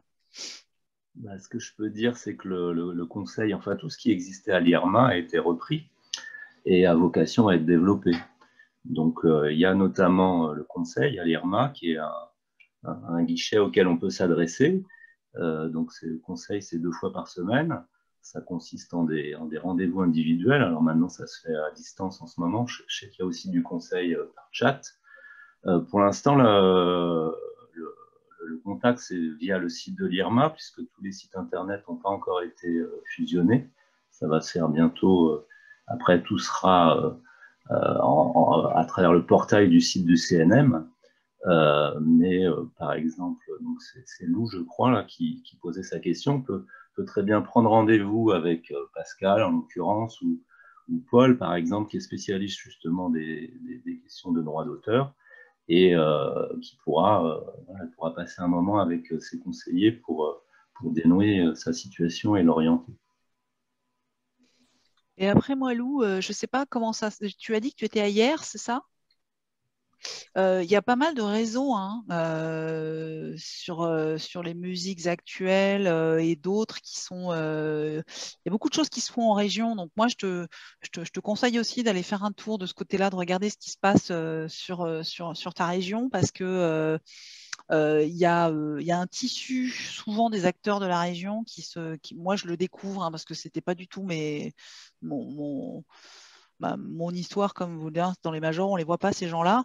Mais je le découvre à travers ce que je fais, que ce soit au Bureau Export ou maintenant au CNM. Et il y a des initiatives intéressantes à aller chercher. Alors, je ne les ai vraiment pas en tête, mais jette un œil sur les réseaux musique sur ton secteur. C'est mon ordinateur qui rappelle les gens à l'ordre toutes les heures. Ah, c'est ça, c'était ça. Je me dis, il y a un autre homme dans l'assistance et il veut parler. Il aime bien, c'est bien. Il nous rappelle l'heure qui est l'heure officielle de fin. Je voudrais quand même demander, laisser le micro si d'autres personnes ont des questions. Alors, je ne vois pas forcément les mains levées, puisque vous êtes trop nombreuses pour tenir sur un écran, c'est quand même assez chouette. Moi, je vais bien, Géraldine. Tu m'entends? Vas-y. Donc, bonjour tout le monde, moi je suis Élise, je suis auto-entrepreneur et je suis aussi étudiante, donc je travaille pour Géraldine chez Compass, donc je suis en communication. Et j'ai une question pour Claire. Je l'en vois plus, voilà. Moi en fait je suis plus dans une démarche où je voudrais développer mon réseau et apprendre un peu plus les codes de l'industrie, etc. Et j'avais postulé au programme de mentorat l'année dernière. Et voilà, je voulais savoir un peu comment valoriser ma candidature parce que je n'avais pas été prise et je voulais savoir un peu ce que vous recherchez dans les candidates qui n'ont pas de projet entrepreneurial. Alors, le programme, il est vraiment ouvert à tous les profils. Donc, ce n'est pas forcément un profil entrepreneurial qu'on va chercher. Après, il faut savoir qu'on a eu des centaines, et quand je dis des centaines, on était à peu près entre 300 et 400 candidatures à éplucher. On utilise des mots-clés parfois pour écrimer. Alors, peut-être que tu es passé au travers, mais on a lu toutes les candidatures. Et alors, c'est très difficile de choisir les personnes qu'on va retenir chez les mentorés parce que dans toutes les candidatures qu'on a eues, il y avait quelque chose, il y avait un truc. Mais le problème, c'est que on n'a que 12 places. Enfin, à l'époque, on n'avait que 12 places en tout cas. Donc, je n'ai pas ta candidature sous les yeux, donc je ne peux pas te dire exactement pourquoi, mais il y a une qualité. Moi, ce qu'il faut savoir, c'est qu'on a dans la majorité des candidatures qu'on a reçues, il y a une qualité des projets, de l'approche. Donc, je pense qu'il faut pas abandonner tout de suite et il faut vraiment travailler là-dessus et continuer à croire en son projet et rien lâcher, puis continuer à entretenir ton réseau, à continuer à t'informer, enfin, tout plein de choses que Géraldine a dit tout à l'heure. Là, on est dans un contexte où on a du mal à rencontrer les gens, mais je pense qu'il faut travailler sur sa visibilité en ligne plus que jamais désormais, et spécialement en ces temps de pandémie. Mais de toute façon, ça, je pense que tout le monde l'a compris depuis longtemps. Donc, je t'invite à vraiment renforcer ta présence sur les plateformes et continuer à vraiment bien ton réseau, envoyer parler à des professionnels, les solliciter des personnes dans le groupe Shisetsu si tu es dans le groupe Shisetsu, sortir aussi peut-être de ta bulle, de ton univers de travail. J'ai vu quelqu'un dans le chat qui disait que c'était pas mal aussi d'avoir des conseils de personnes qui sont pas du tout dans la musique et de savoir un peu comment ces personnes-là travaillent. Et je trouve que c'est un super bon conseil aussi de voir ce qui se passe ailleurs pour pas rester aussi enfermé et ce que des fois on peut s'inspirer de ce qui se passe dans d'autres secteurs d'activité. Voilà ce que je pourrais te dire. Merci Claire. Merci. Ça fait une bonne transition vers la fin déjà. Malheureusement, alors moi, il y a un programme de mentoring dans lequel je vais participer si vous êtes à l'aise en anglais, qui est un programme international qui va démarrer fin mars. Je vous mets le lien dans le chat, il s'appelle I Like Networking, et là, c'est un programme de mentorat pour les femmes et minorités de genre dans toutes les industries créatives. Et il y a des mentors et des mentorés de partout dans le monde, mais tout ça en anglais. Il faut être à l'aise en anglais, mais ça ouvrira fin mars. Donc, n'hésitez pas à postuler si vous le souhaitez. Mais je pense qu'il y a quelque chose que je voulais vous transmettre. Je pense que j'appuie les mots de Claire, dans le sens où il ne faut pas abandonner déjà à la première candidature. Tous ces programmes sont extrêmement sollicités. Plus ils sont médiatisés, plus ils sont sollicités, et plus il y a de jeunes générations qui veulent se lancer dans le projet entrepreneurial, et tant mieux, mais ça fait d'autant plus de concurrence. C'est pas parce que vous n'êtes pas pris que vous n'êtes pas bon ou bonne, c'est vraiment parce qu'il n'y a juste pas assez de place. Je vois Julie qui disait dans le chat je veux bien vos conseils pour développer un programme de mentoring. Je pense que quand le programme du CNM ouvrira, bah voilà, on sait déjà qu'il y a peut-être des fonds à aller chercher. Je pense que n'hésitez pas à aller discuter avec des gens qui ont déjà des programmes de mentorat et qui pourraient vous donner des conseils. Et puis aussi, à titre individuel, ne vous arrêtez pas au fait à une réponse négative. Si vous avez quelqu'un en tête, j'insiste vraiment là-dessus parce que je pense qu'il y a beaucoup d'opportunités ratées, si je puis dire. Si vous avez quelqu'un en tête, un mentor, ça peut être quelqu'un d'officiel ou quelqu'un d'officieux, ça peut être quelqu'un finalement que vous ne connaissez pas mais que vous suivez et qui vous inspire, ça peut être quelqu'un avec qui vous allez avoir une relation plus privilégiée, qui pourrait être hors d'un cadre d'un programme. C'est toujours mieux pour celles qui n'ont pas eu d'expérience, notamment de mentor, d'avoir un cadre autour qui met un peu des bases, mais ne vous interdisez pas pour autant de poser des questions ou de demander un entretien ou une discussion avec quelqu'un voilà, que vous trouveriez, entre guillemets, n'importe où, dans un événement, sur LinkedIn. Vraiment, n'hésitez pas. Les gens sont toujours assez ouverts quand il s'agit de parler de leur métier, et rarement, finalement, on se prend des portes, en fait. Bon, moi, je sais que souvent, j'ai des demandes, que ce soit des étudiants pour leur mémoire, ou parfois des conseils un peu comme ça. Et moi, je me suis mis à une règle que dans la vie, j'accorde 1 à 2 heures par mois à des gens random qui me demandent des choses sur Internet parce que j'ai envie de les aider, parce que c'est des profils qui me plaisent. Donc, quand vous tombez au bon moment, ça marche, et d'autres moments, non. Mais voilà, quand les gens ne vous répondent pas, ça peut être pour 1000 raisons, mais pas du tout, a priori, votre candidature ou votre profil, quoi. Géraldine, je crois que Barret voulait parler, j'ai cru voir. Barret, as-tu une question? Ce sera a priori la dernière question, parce que... Oui, je voulais juste intervenir par rapport à l'âge, parce que Corinne Sadki a parlé un peu d'âge, et je pense que c'est très discriminant pour les femmes aussi, l'âge, et on en parle souvent avec les copines. Et je pense qu'on peut être, il a été dit, c'est toujours le mentor qui est plus âgé que la mentorée. Et je pense que ça peut être dans les deux sens. Enfin, voilà, il n'y a pas d'âge pour être mentor et il n'y a pas d'âge pour être mentoré, c'est ce que je voulais dire. Et donc, un petit peu, c'est du savoir-faire, c'est des connaissances, c'est de la sensibilité. Enfin, voilà. Dans le milieu artistique, il n'y a pas d'âge qui rentrerait, à mon avis, en ligne de compte. Et je voulais ajouter ça. Et je veux dire, surtout pour les femmes, il faut vraiment mettre de côté l'âge.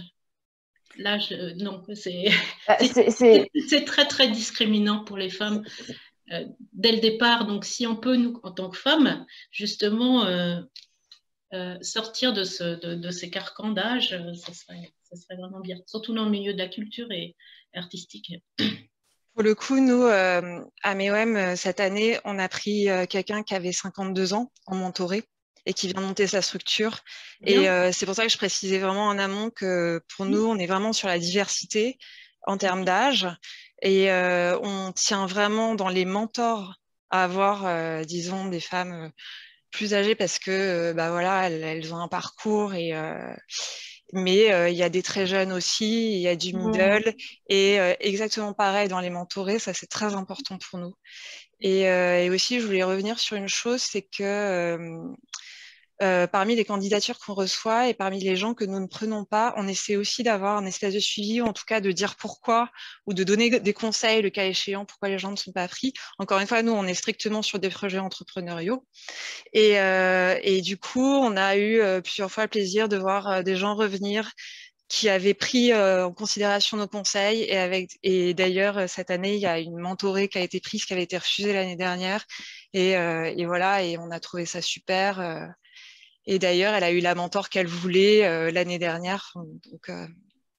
Donc voilà, ça fait plaisir parce que c'est le genre de moment où on se sent utile aussi et que les gens prennent vraiment en compte nos conseils. J'ai remarqué aussi sur les programmes européens, il y a comment dire, justement, il y a beaucoup moins de discrimination par rapport à l'âge. Et justement, c'est en train de s'ouvrir. Tout à fait. Et d'ailleurs, j'en profite pour dire que MEOM s'européanise, puisque à partir de cette année, ça va aller dans 6 pays européens. Donc Roumanie, Espagne, Autriche, Allemagne, Belgique. Voilà. Ouais, et ça commence à sortir là. Là, il y a la Roumanie qui a commencé à sortir son programme et on est très heureux de ça parce qu'à chaque fois, c'est des structures équivalentes à l'IRMA en fait dans ces différents pays qui ont observé ce qu'on avait fait et qui développent. Et c'est pour ça d'ailleurs, j'ai partagé le livre blanc sur le mentorat parce qu'on l'a fait justement dans cet objectif parce qu'on avait été contacté par différentes structures étrangères et l'idée, c'est de leur donner le mode d'emploi en fait. Voilà. On va conclure. Alors, je vais vous demander si tu ne parles pas de refermer vos micros. Là, il y a quelqu'un qui racle quelque chose. Merci. Merci Barret, je ne sais pas si c'est ton prénom. Caroline Barret. Je pense qu'effectivement, c'est une remarque très importante et déjà qu'on a de la discrimination de genre, si on pouvait éviter d'accumuler la discrimination d'âge, ce serait pas mal. Je pense qu'il n'y a pas d'âge pour entreprendre parce que des idées, on en a à tous les âges, très jeunes comme très vieilles et ça ne devrait pas nous empêcher d'entreprendre. Alors, si je résume un petit peu les news de chacune de nos intervenantes, on a donc les mentorés du programme MEOM 2021 qui ont été annoncés il n'y a pas longtemps. Je sais qu'il y a un nouveau teaser et du coup, les programmes européens qui sont en train de sortir. Donc, n'hésitez pas à aller voir leur programme et je pense que le programme continuera. Donc, n'hésitez pas à postuler ou à repostuler, même si vous avez déjà postulé et que vous n'avez pas été lauréate. L'an prochain, côté CNM, égalité femmes-hommes, on peut s'attendre à voir des nouveaux programmes dédiés à différents types de structures sortir dans les prochains mois ou le prochain mois. Donc, on te prendra au mot, Corinne. On attend de voir ça avec impatience et notamment le programme d'aide qui pourrait permettre de créer de nouveaux programmes, puisque voilà, parfois, c'est comme vous savez quand vous n'avez pas de place à la table, rajoutez une chaise, bon, bah, vous ne trouvez pas le programme qu'il vous faut, créez-le, ça peut être aussi une option. Le programme She Grows France devrait a priori donc revenir en 2021 sous un format encore à définir suivant l'avancée de la pandémie, si je ne m'abuse. Oui, C'est ça. Et là, on est actuellement partenaire de la Women Metronome Academy, dans le sens où Shisetsu a été dans le jury de sélection des mentorés. Et on accompagne ce programme de mentorat en proposant une série de conférences qui vont avoir lieu dans les prochains mois sur des thèmes assez précis voilà, qui seront ouverts au public si la situation sanitaire le permet, mais aussi diffusés sur différents canaux pour permettre au plus grand nombre d'y avoir accès. Voilà. Séverine. Et j'ai oublié de rajouter que oui, on travaille sur un nouveau programme de mentorat, et en attendant, on a lancé une chaîne TikTok. Attention, on rentre dans le 21e siècle, et on va l'utiliser pour créer des instants mentorat avec pas mal de professionnels du secteur. Donc ça peut être tant des Françaises que des personnes de l'international, et ça a débuté aujourd'hui en fait. On a lancé tout ça aujourd'hui, donc ça, allez voir dans les prochaines semaines nos annonces, mais voilà, on va avoir des sessions Q&A où vous pouvez poser vos questions à des professionnels du milieu, et pour le coup, vous avez accès à des personnes qui ne sont pas que basées en France, et ça, c'est plutôt cool. Super. Je sais aussi, je parle de ce que je connais, je sais aussi que Shisetsu, maintenant, ils ont si vous voulez, des lieux de réseau. Moi, j'en suis membre. Il y a le groupe Facebook Shisetsu France que je vous invite à rejoindre, puisqu'il est effectivement très efficace. Et d'ailleurs, je pense qu'il y en a beaucoup de vous qui sont venus par ce groupe, hein, donc vous devez le connaître déjà. Ils ont aussi un espace maintenant membre où il y a d'autres choses partagées. Je disais, Séverine n'a pas de programme de mentorat encore, peut-être, mais en tout cas, elle a rejoint le Mila hier, aujourd'hui, non, il y a une semaine, je ne sais plus, il n'y a pas longtemps. Donc elle est, je dis ça, peut-être pas, mais elle est disponible au Mila si vous voulez la rencontrer. En tout cas, on est pas mal d'entrepreneurs au Mila. Je pense qu'il y a une chose, moi je suis au conseil d'administration du Mila aussi depuis juin 2020, et j'étais vraiment super contente de voir l'évolution au Mila. Alors pas encore totalement dans le CA, mais en tout cas dans les hébergés du pôle Mila sur les, Lucie, dis-moi si je me trompe, mais je crois que sur les 7 dernières arrivées, nous sommes 6 femmes ou quelque chose dans le genre, donc il y a une grosse progression de la part d'entrepreneurs dans les hébergés du pôle Mila, avec notamment Sonorium dans l'audience qui nous a rejoint, Vivcom qui est revenu, le label Possession, et il m'en manque, mais en tout cas voilà. 7 femmes, hein, carrément en fait, 100%. Voilà, 100%, donc on a bien rétabli la balance.